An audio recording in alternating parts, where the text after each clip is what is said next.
Who would win, Ngannou or Aspinall? Francis Ngannou. Yeah, I'm not a fan. You'll have to play that one out in your head because I don't see that happening. Dana White has addressed the possibility of Francis Ngannou making a return to face Tom Aspinall, and the MMA community can't believe the idea of such a massive showdown.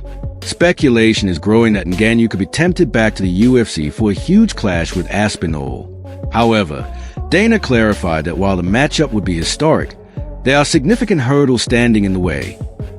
Obviously, you know, this Jon Jones thing is what a lot of people are talking about. I wonder, is there anything that PFL or Francis can do to make that a realistic option for you guys, or are you fully focused on Aspinall? Yeah, it's Aspinall's fight. I mean, we've been talking to this kid forever about it, and it's his fight. Listen, you can't make people fight. If Jon doesn't want to fight, you can't make him fight. We can try to make him fight. We can throw things at him that inspire him to want to fight, but we'll figure it out. We offered Francis a deal that would have made him the highest paid heavyweight in the history of the company. More than Lesnar, more than anybody. And he turned the deal down. I think Francis is in a place right now where he doesn't want to take a lot of risk. Feels like he's in a good position where he could fight lesser opponents and make more money. So we're gonna let him do that. We're gonna release him from his contract. We're gonna give up our right to match, and he can go wherever he wants and do whatever he wants. Do I regret the time that I gave him? Yes. Listen, if you look at what he's accomplished in the sport, you know, no, it is what it is. I obviously feel bad for Tom that he lost all that time and obviously money, but yeah, we'll make it up to him.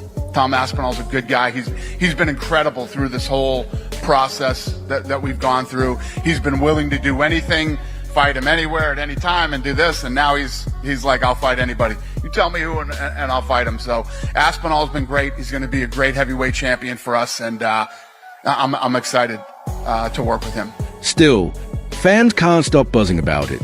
Tom Aspinall versus Francis Ngannou, the ultimate heavyweight dream fight. Aspinall, the reigning interim champion known for his speed, technique, and finishing ability, against Ngannou, the powerhouse who left the UFC as one of the most feared punchers in combat sports. It would be a true clash of eras, the kind of matchup that could finally answer who the real baddest man on the planet is.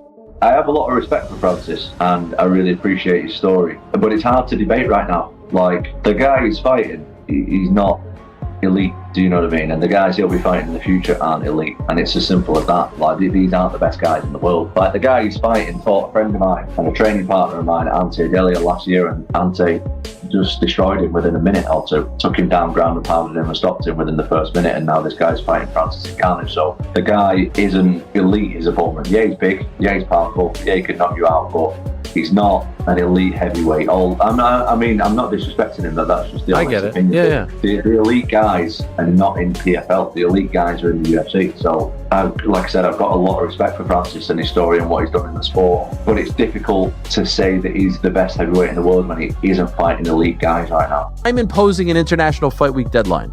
Right here and now, I'm imposing this deadline. By the way, they announced that they're going to do a press conference tour for Canelo Crawford, and one of the stops is June 27th, the day before Ilya versus Charles, International Fight Week, 317. I'm imposing an International Fight Week deadline. An announcement must be made. A decision must be made. That's when the eyes of the MMA world are on the UFC. It's their Super Bowl. Announce Tom Aspinall versus Jon Jones. Announce Tom Aspinall versus Francis Ngannou, which would be the ultimate swerve. Not going to happen, but would it be something? Or just announce Tom versus Ciryl Gane. One of those. International Fight Week, it must be done. That's the deadline. I'm imposing that. I think they're going to adhere to my ultimatum. Greater chance of happening in your career before it's all said and done. Tom Aspinall versus Francis Ngannou. Yeah. Tom Aspinall versus Jon Jones. Oh, I don't know. I think it's so difficult to say, because if I sit here and say Jon's done, I don't know Jon. So I don't know if he is done or not. I don't know if this is normal. Izzy yesterday said he thinks he comes back. Maybe Izzy knows him better than I do. I don't know Jon. I don't claim to know Jon. I know he's going through some demons right now, and I genuinely I wish him the best of luck, genuinely. I have no ill will towards him at all. I hope that everything's all right with his life. Do you think he retired because of all this? I don't know. I don't know why is that why they announced it early, in your opinion? I thought so. Yeah. And then I asked the reporter who broke the news, and he said he was sitting there. He saw the news. It was a local reporter in New Mexico, and he said, "Oh, let me just take a look at the police records of the last few months, see if anything pops up." And there it was. Oh, really? It was in February, and somehow got. I wasn't swept sure under if the it was rug. like a prearranged It question. seems crazy. No, I don't think so. I don't think so. But Okay. it's just an insane coincidence. Maybe the UFC thought it was coming, and they were trying to get. I don't know, but the whole thing is very weird. I don't know. They said that they spoke to him last night, so maybe it was just fresh on his mind, and he was just like, "I'm done with this shit. I'm just going to say it." Who knows, man? They knew that I was coming to Vegas this week, though, so I don't see why they didn't just wait. But that ain't my job, man. I'm just here to fight people. That's all. I think if there was anybody that he could beat, it would be Wilder. He's one of the hardest punchers ever. But as far as actual boxing ability, his level's way lower than someone like an Usyk or a Tyson Fury or somebody like that. Both the guy's punching power is absolutely like off the chart. It's absolutely ridiculous, out of this world. But I think he's quite hittable, and his fight IQ doesn't seem to be like great. I think if there was any of them who he could beat, it would definitely be Wilder. Dana White, however, remains doubtful. He has never hidden his feelings about Ngannou walking away, signing with the PFL, and chasing huge boxing paydays against names like Tyson Fury and Anthony Joshua. Dana has often said that Ngannou made his decision and that the UFC has moved forward. But when asked about a possibility of Ngannou facing Aspinall, he admitted it would be massive, though, in typical Dana fashion, he downplayed the chances of it happening anytime soon. Still, imagine if it did. How would a showdown between Tom Aspinall and Francis Ngannou unfold? Fans are already divided. Some argue Ngannou's raw knockout power is overwhelming, with just one clean punch being enough to end Aspinall's night in an instant. You and Ngannou, for me, that right now is the fight to make. I'm not sure on his circumstances. I know that he didn't have the best relationship with the UFC. He's late 30s, you are in your prime. How you guys match up? I like it. I like the fight. I think that he's very, very dangerous. But man, this is MMA. Well, you never know until you get in there, so I'll fight anybody. Well, Tom Aspinall, good one? Huh? Tom Aspinall, maybe? Who? Tom Aspinall? No. Okay, fair enough. I asked Eric the same. But Francis Ngannou, who is a literal freak of nature. I mean, this guy grew up in Cameroon and was working in the sand mines when he was a child. Okay. Like a fucking Conan movie. Like full on, like yeah. this That's exactly. warrior. Conan's like pushing the thing around in a circle. Wheel. Yeah. He's developing his body, digging the sand all day. He's Okay. supremely physically advanced. Looks fit. He's not just fit. He's the hardest puncher ever measured in all of MMA. There's a machine that we actually have outside at the gym. And if you hit this thing, Francis has hit it harder than any person who's ever lived. Yeah, well, look at him. That's what I tell people about Ngannou. You think you know what it seems like when someone hits someone really hard, and then you see Francis hit people. Some new thing going on with that guy. Natural guy who's got to cut weight to get down to 265. And when he hits you, you literally can't take it. The only guy who's been able to do it right is Steve. UFC, they were hyping the hell out of Francis, and I go, man, you are not hyping your champ. If this fight gets out of the first round, Stipe is going to win. On the other hand, many believe Aspinall's speed, accuracy, and grappling ability could completely shut down Ngannou's heavy but wild punches. And the longer the fight drags on, the more the momentum shifts in Tom's favor. Aspinall is one of the fastest heavyweights. His ability to move, like the way he moves, is so much different than everybody else in the sport. Look how fast he moves in. I mean, that guy's so fucking fast. He moves like a 175-pounder. He doesn't move like a 250-pound guy. Look how quickly he closes the distance, man. His hand speed and full range of skills. Incredible stand-up, knocks guys out with one punch, black belt in jiu-jitsu, really good wrestler. His everything, and he's young. Martial arts for me, I want to find out stuff about myself. That's a big part of what it is. It's not just about going in there and knocking someone out. Yeah. Like, that's fantastic. I'll take that. And getting loads of money and driving around in a nice car, like, that's cool. But also, I want to find out what I'm all about in the later rounds as well. So that's always a backlash I get from, opponents teams. I hear people speaking about it on interviews and podcasts. And the biggest disadvantage is that Tom's got is he's not had the rounds. Look, I completely agree. Tom is probably the most prolific finisher in all of mixed martial arts. The only question questions that we haven't seen about Tom is, what is he like when he gets to the later rounds? We got to assume that he's going to be good. The man can wrestle. He's got jiu-jitsu. He's got ridiculous knockout power. He's fast. He's quick. He's a hell of an athlete. He's very active. Here's a question with Aspinall. What happens with Aspinall in the second round? You want to talk about a guy who sprints. Yeah. You want to talk about a guy who's fast. One of the fastest heavyweights. He might be the fate in the history of the sport. I don't think anybody moves like that guy does. He beat everybody else's ass too.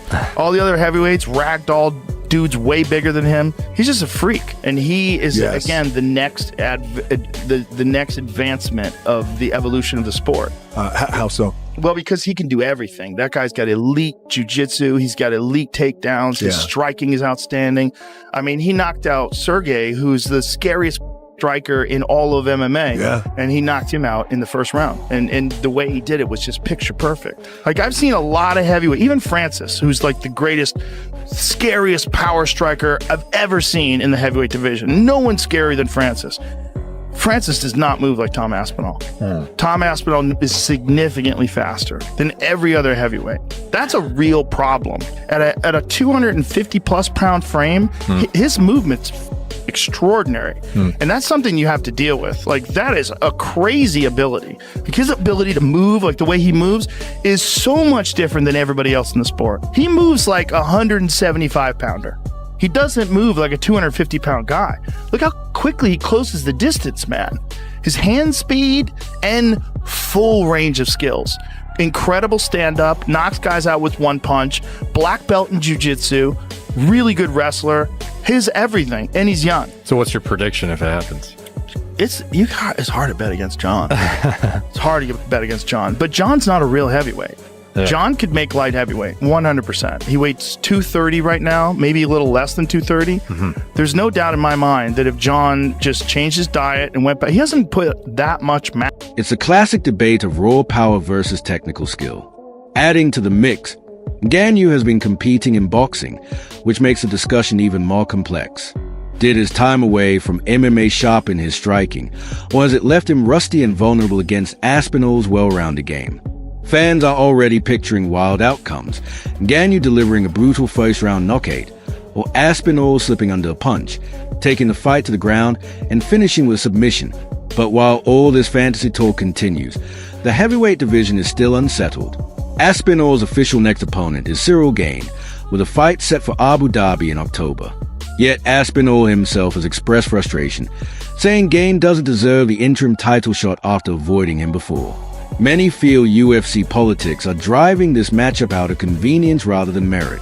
Fans, however, are clear they want the biggest and most dangerous fights possible. One good thing to come out of this for Tom Aspinall, other than the heavyweight title, is kind of his aura now. When the greatest of all time won't even step in a cage with you, it builds up who you are, right? You have that fear factor. The guy who everyone was scared of is scared of him.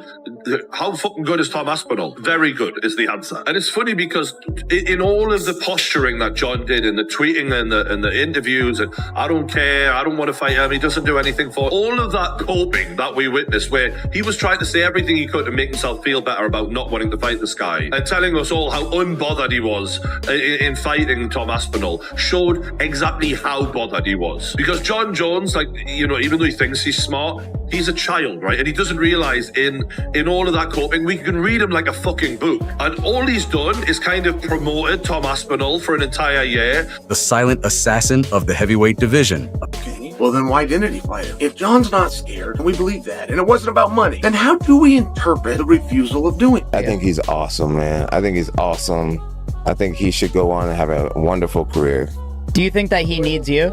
No, I think he needs me. I think when you want something bad enough, and if you get it, it could be the worst thing that could ever happen to you. So me and Ciryl, we've been supposed to fight each other a couple of times before.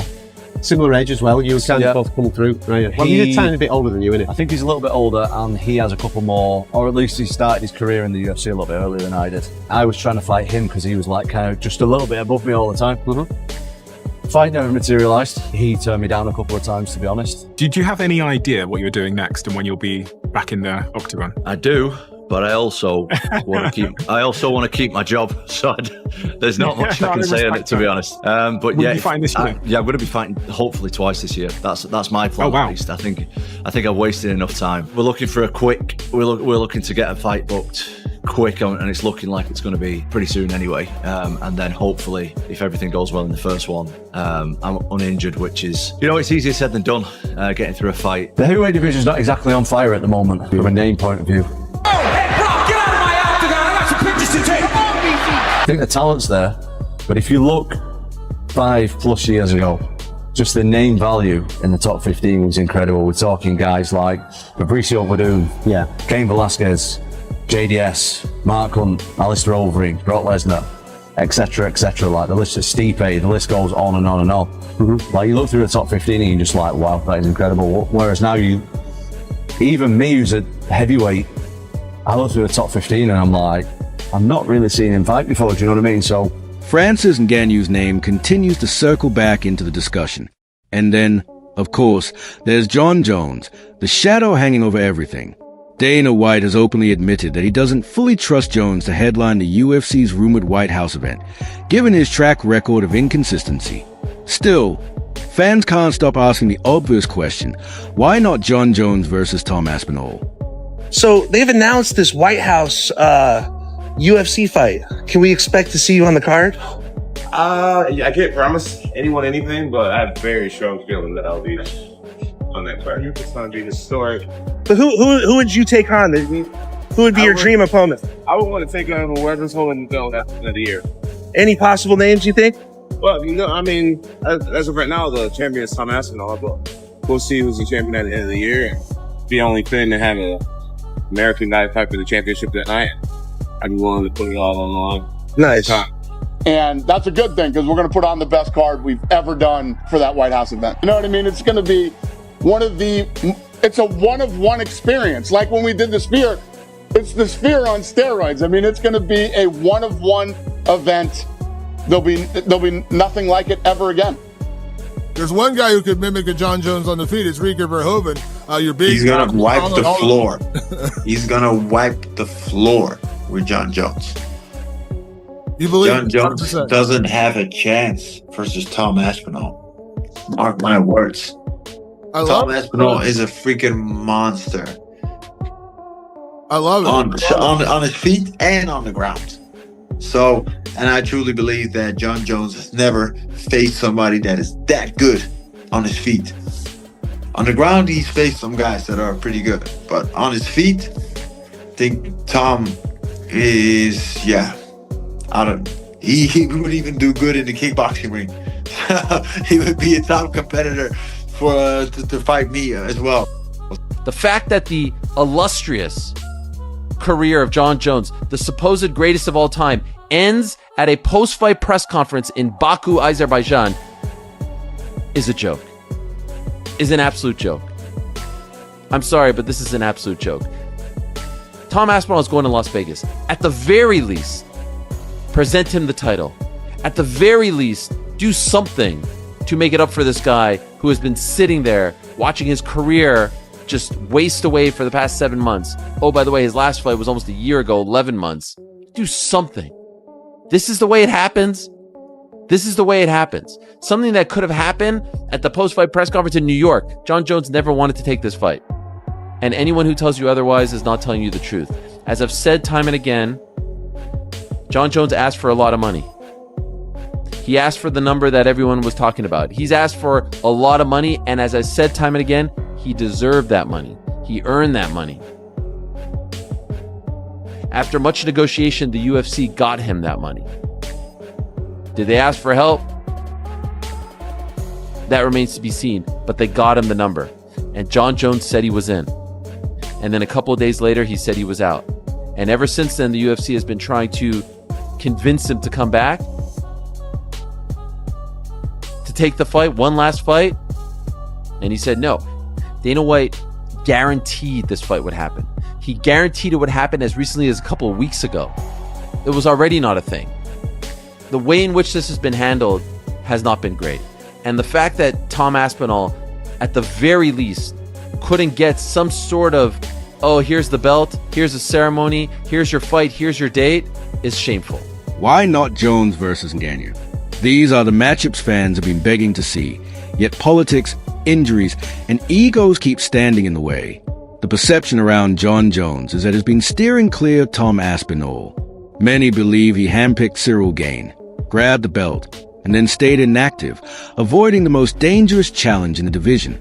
And when Aspinall himself says he has no real interest in fighting Jones anymore, calling it a waste of time, that only strengthens a belief that Jones may never step up to that fight. So here we are, Dana White downplaying any chance of Ngannou returning, Aspinall criticizing UFC politics, Ciryl Gane slotted in as a placeholder opponent, and Jon Jones still a massive question mark. The heavyweight division has never been more exciting, but it's also never been this fractured. Fans are left to wonder, what if Ngannou really did come back?